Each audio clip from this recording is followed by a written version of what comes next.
Bismillahirrahmanirrahim. Assalamualaikum warahmatullahi wabarakatuh. Alhamdulillahirrahmanirrahim. Kita panjatkan puji dan syukur kita kehadirat Allah Subhanahu wa Ta'ala atas limpahan taufik karunia dan hidayah yang pada kita semua, sehingga kita masih dapat bertemu kembali dengan kami di channel Samsul Hadi. Salawat dan salam semoga tetap tercurahkan kepada junjungan kita Nabi Muhammad Sallallahu Alaihi Wasallam, kepada keluarganya, sahabat-sahabatnya, dan pengikut-pengikutnya yang setia, dan insya Allah kita termasuk di dalamnya. Allahumma salli ala Sayyidina Muhammad wa ala ali Sayyidina Muhammad. Mudah-mudahan kita yang senantiasa menyampaikan sholawat kepada Rasulullah SAW kelak akan mendapatkan syafaat darinya. Amin ya Rabbal Alamin. Sahabat-sahabat YouTube, kembali bertemu dengan kami di channel Samsul Hadi, edukasi dunia perminyakan. Untuk saat ini yang akan kami sampaikan masih dalam edisi subscriber bertanya, Samsul Hadi menjawab. Nah, ini yang akan kami sampaikan. Ini sehubungan dengan adanya pertanyaan-pertanyaan dengan YouTube yang kami tayangkan. Dan setelah ini masih ada lagi 2 pertanyaan, dan itu satu-satu kami akan jawab ya. Kenapa saya jawab dengan YouTube? Karena perlu uraian ya. Harus ada penjabaran. Nah, makanya kami sampaikan melalui YouTube. Tapi kalau pertanyaannya hanya ringan saja, nah itu kami langsung jawab gitu. Baik, apa yang akan kita bahas pada saat ini? Nah, kita lihat ke layar kita. Baik. Kita lihat ke layar kita. Ini Samsul Hadi, channel edukasi dunia perminyakan. Nah, ini edisi ketiga, kita membawakan subscriber bertanya, Samsul Hadi menjawab. Tentang apa? Tentang pengelolaan fluida dari sumber minyak ke stasiun pengumpul atau SP. Nah, ini adalah namanya subscriber kita, ini adalah namanya Latif ya. Ini mahasiswa perminyakan tingkat akhir. Di mana Nanda Latif ini berada? Ini berada jauh di Maluku, jauh dari tempat kami berada. Dan alhamdulillah juga YouTube kita ini sudah sampai ke bukan saja di Indonesia, tapi juga sudah keluar dari Indonesia. Waktu itu ada juga dari Pakistan ya, ada yang bertanya, tapi kita jawab aja langsung waktu itu karena tidak perlu uraian. Nah, ini Nanda Latif ini adalah sebagai mahasiswa yang sedang menyusun skripsinya dan untuk melaksanakan tugas akhirnya. Ya, Nanda Latif, semoga apa yang kami sampaikan ini dapat dipahami dan dapat menambah wawasan dan pengetahuannya ya pada Nanda Latif. Ini Nanda Latif di foto ini adalah sedang melaksanakan kerja praktek di lapangan ya. Dan di lapangan itu pada saat ini atau untuk ke depan biasalah seperti biasa, tidak kita sebutkan lokasinya di mana, cukup kita lihat saja. Dan kalaupun nanti ada lokasi di tangki ataupun apa, dan itu akan kita tutupi biar tidak ya ini mungkin sebagai apa ya, kode etik lah mungkin ya, bahwa kita tidak menyebutkan lokasinya di mana. Baik, sahabat-sahabat YouTube, mudah-mudahan juga apa yang kami sampaikan ini berguna juga bagi sahabat-sahabat YouTube yang lainnya. Oke, baik. Nah, ini komunikasi dengan subscriber kita, yaitu Nanda Latif, permintaan. Nah, ini permintaannya, Pak, minta tolong dijelaskan proses pengelolaan fluida dimulai dari sumber minyak yang masuk ke tubis separator atau separator 2 fasa, selanjutnya ke tangki group di stasiun pengumpul SP. Nah, inilah yang menjadi pertanyaannya gitu ya. Ya, ini akan kami coba jelaskan. Nah, ini foto fasilitas produksi yang dikirimkan oleh Nanda Latif ya. Ini separator 2 fasa. Kalau 2 fasa ini simple bentuknya, beda dengan kalau 3 fasa ya. Tapi sebetulnya kalau untuk di lapangan itu sebagusnya memang 2 fasa saja. Harganya cukup lebih murah, tapi tepat sasaran. Jadi daripada kita menggunakan separator 3 pas, tapi tidak digunakan 3 pasnya, menjadi 2 pas juga, itu akan mubazir. Oke, baik, kita lanjutkan. Nah, ini kalau kita lihat lagi lebih dalam, ini adalah lubang manhole-nya. Kalau perlu perbaikan separator ini bisa dibuka. Mungkin perlu perbaikan, pembersihan dan lain-lain. Ini bisa dibuka manhole-nya dan manusia bisa masuk ke dalamnya, tapi hati-hati untuk masuk ke dalam bekas bejana minyak, itu masih ada gas-gasnya yang menempel-nempel. Itu harus dicek dulu sudah bersih betul, harus menggunakan blower supaya tidak ada sisa-sisa gas di dalamnya. Oke. Nah, ini apa? Ini line gas out kalau kita lihat ya. Ini adalah tempat gas out. Nah, ini adalah cairan out. Nah, kalau di sini kalau tupis itu cairan dia. Jadi kalau pripis dia ada minyak dan ada air, tapi kalau di sini dalam bentuk cairan dia. Jadi masih ada minyak dan airnya di sini. Nah, ini kalau kita lihat ke ujung sini, ini adalah tempat fluida masuk. Fluida itu apa? Fluida itu masih ada gasnya, ada minyaknya, ada airnya, masih jadi satu. Ini tempat masuknya. Kemudian diproseslah di separator ini. Nah, ini gambar fasilitas produksi di stasiun pengumpulnya. Nah, ini saya tutupin ya, di mana tempatnya saya tutupin, mungkin tidak perlu diketahui lah di mana posisinya. Gitu. Proses aliran di stasiun pengumpul SP. Nah, ini saya mulai mau menjelaskan ya. Yang pertama yang ada di SP itu umumnya adalah dia mempunyai heater manifold. Nanti saya jelaskan fungsi dan kegunaan daripada heater manifold ini. Yang pertama dia ada manifold, ini dari sumur nih. Dari sumur-sumur masuk ke heater manifold ini. Kemudian dari heater manifold bisa saja dia langsung masuk ke separator ini. Separator ini kalau di tempat-tempat yang lain mungkin ada yang LP pressure, ada MP, atau medium pressure, atau juga bisa jadi high pressure. Jadi ada dibagi tiga kalau menurut tingkat tekanannya. Jadi kalau ini LP kalau hanya satu ya. Kemudian, nah bisa juga ini langsung masuk ke tank tes. Itu kalau gasnya tidak banyak ya. Kalau dia gasnya banyak, itu dia biasanya menggunakan separator tes juga. Nah, tapi kalau dia gasnya tidak banyak, bisa langsung ke tank tes. Gitu. Nah, ini tank tes ya. Nah, kemudian ada tangki group namanya. Nah, tangki group itu adalah menampung menampung cairan yang dari separator untuk masuk ke tangki. Ini tangki penampung seperti ini. Ya, jadi dia masuk dari separator masuk sini. Nah, kemudian untuk gasnya bagaimana? Gasnya, kalau dia gasnya tidak digunakan untuk dikompresi ulang ataupun untuk fuel dan lain-lain sebagainya, dia akan dialirkan ke flaring seperti ini. Tapi kalau untuk sumur-sumur pompa, itu biasanya gas yang keluar di sini sangat kecil sekali. Kalau sumur pompa, kecuali kalau sumur yang ada di SP itu ada sumur natural flow, nah, atau ada sumur gas ya. Nah itu dia pasti gasnya itu akan dimanfaatkan, dikompresi ataupun digunakan untuk yang lainnya, bisa juga untuk fuel gitu ya. Nah kemudian akan saya jelaskan satu persatu ya. Ini adalah flaringnya. Fungsi heater manifold. Heater manifold ini adalah tempat mengalirkan fluida cairan dari sumur, ini dari sumur semua, masuk sini. Gunanya apa heater manifold? Untuk kita arahkan aliran itu kemana. Bisa jadi ini masuk ke manifold atau heater manifold yang low pressure, masuk ke medium pressure, ataupun masuk ke high pressure. Nah ini ada heater-heaternya. Kalau ini ada dua, biasanya satunya heater untuk produksi, yang satunya untuk tes. Seperti ini ya. Nah, tergantung, ada juga yang tiga. Nah, ini untuk mengatur aliran, mau diarahkan kemana? Aliran yang dari sumur tadi. Nah, bisa juga ke separator ataupun kemana. Gitu. Separator itu kan bisa dibagi 3 tingkatan kalau berdasarkan tekanan. Gitu. Nah, di sini ada palep-palep. Misalkan satu sumur itu mau dites. Jadi, kalau sumurnya mau dites, ya, nah ini palep ini ditutup. Ini heater produksinya, palepnya ditutup, dan heater tesnya dibuka. Nah, kemudian di sini perlu diketahui juga, ini ada cek palep namanya. Apa gunanya cek palep? Ini gunanya adalah untuk mencegah aliran balik. Kalau misalkan flow line ini ada kebocoran, tertahan di sini, jadi tidak akan dia mengalir ke jalan atau terbuang minyak yang ada di sini. Nah, itu heater manifold fungsinya. Kemudian separator. Nah, ini ya, separator ini.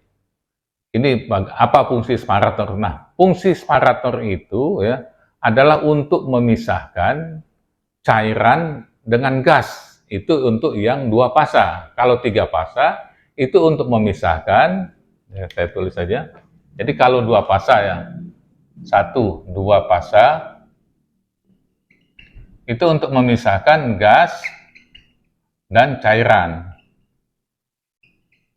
Tapi kalau yang kedua 3 fasa itu untuk memisahkan gas, minyak, dan air. Nah, ini langsung terpisah dia. Itu bedanya ya. Oke. Oke. Nah, ini tadi sama manhole-nya sudah saya jelaskan tadi. Nah, ini cara kerja separator ya. Nah, ini saya ingin menyampaikan, ini yang ditanyakan oleh Nanda Latif ya.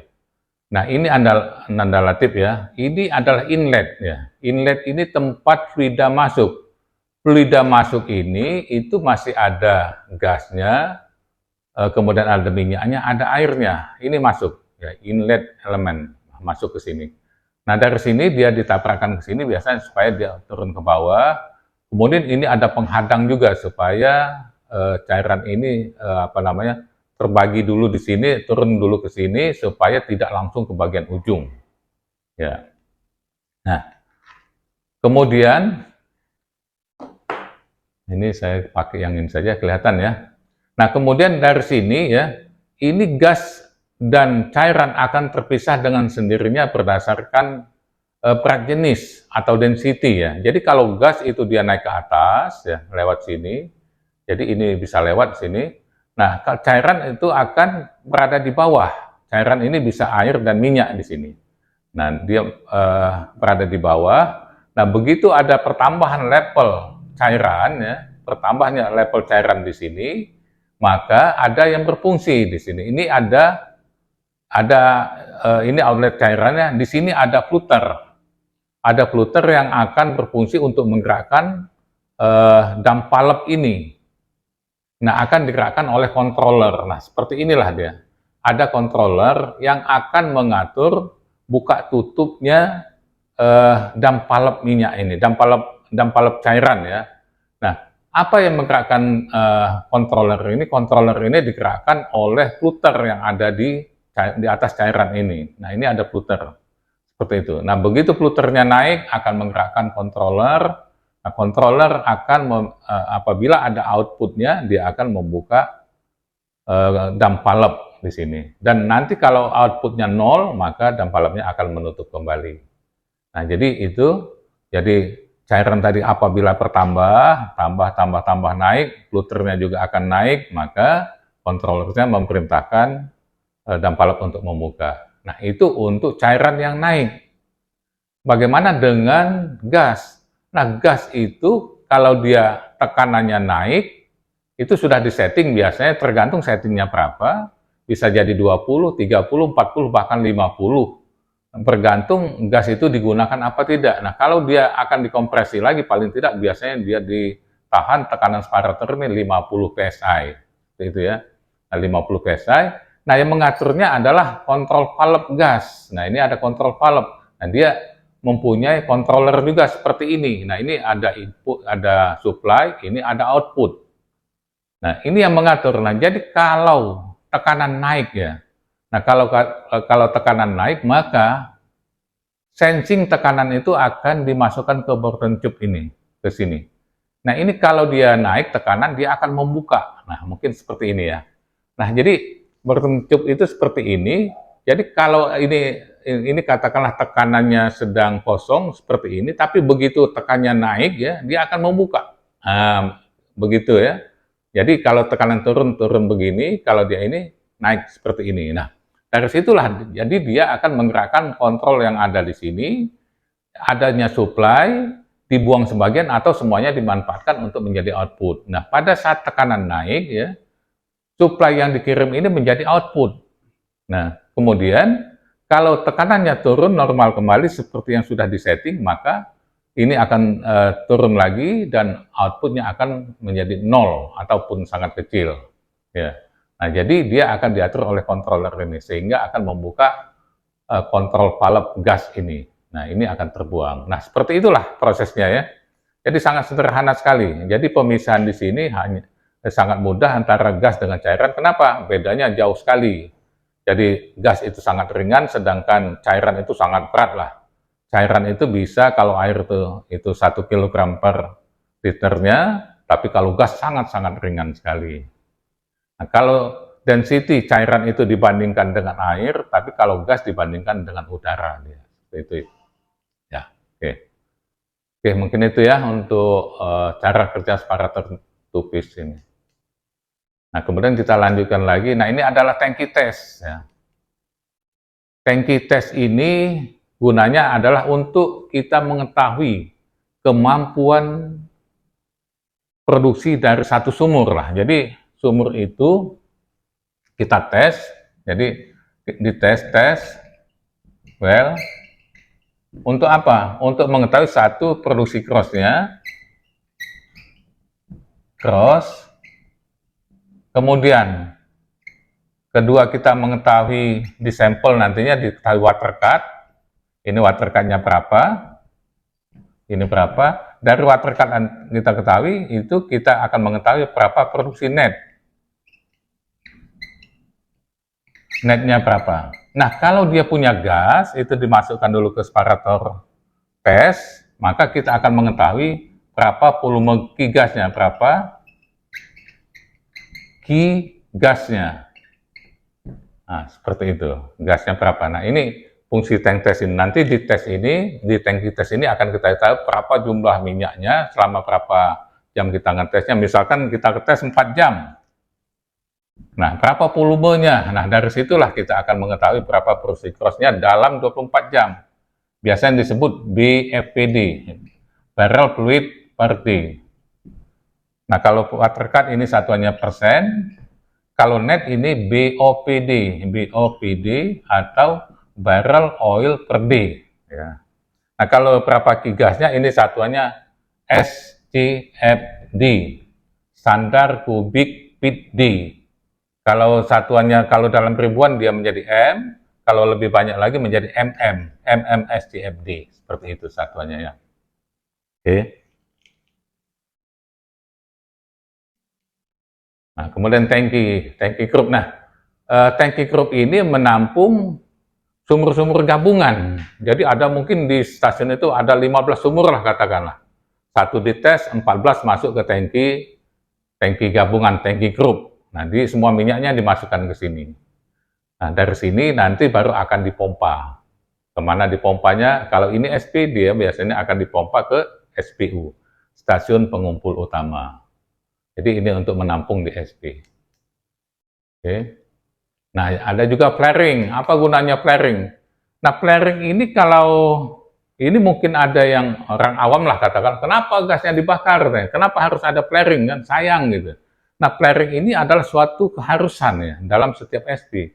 Apabila terjadi kemacetan ataupun apa, gas itu akan lari ke sini. Akan lari ke flaring ya. Misalkan separator lah gitu ya.